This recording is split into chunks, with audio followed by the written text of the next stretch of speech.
matrix, like a scaffolding effect almost, like a spider's web, these hairs, and then the wax can form in between the individual hair strands.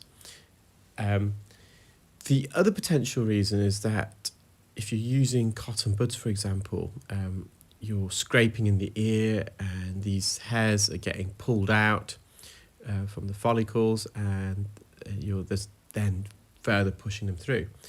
Of course, like with our scalp or any other part of the body, the hair cycle, the hair growth cycle, I think it's around 3 months if I'm correct.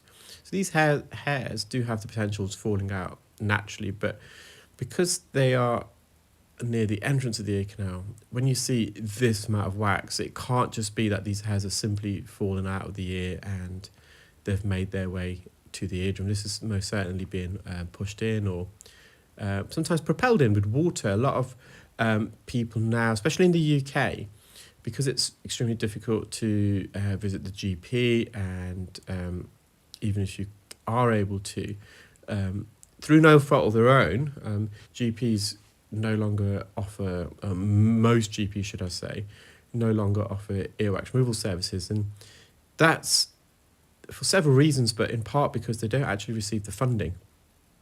And so it's a very complicated system.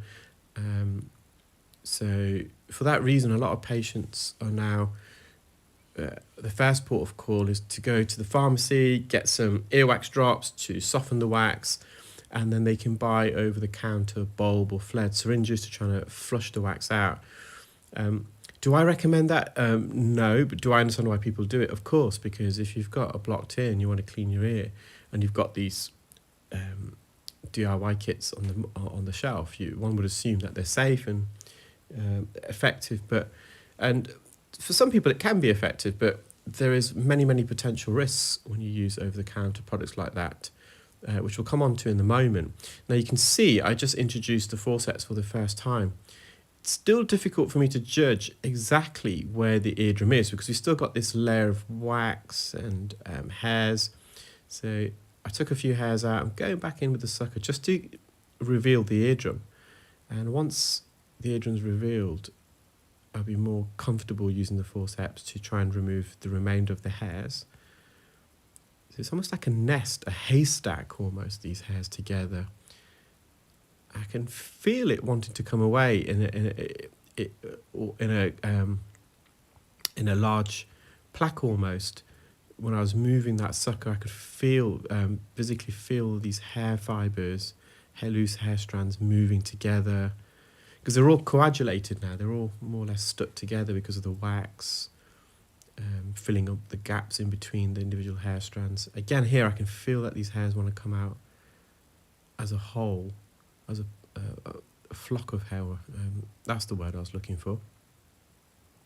So just going back to self-remedies of earwax removal, whenever you flush water in the ear, you're always running the risk of developing an ear infection. And that's because when you have water in the ear, it provides a perfect breeding ground for bacteria and fungus to colonize and multiply. And so it's almost like an incubator. The ear's dark, warm, and then moist.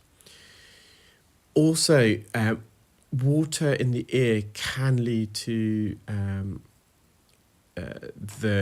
a layer of protective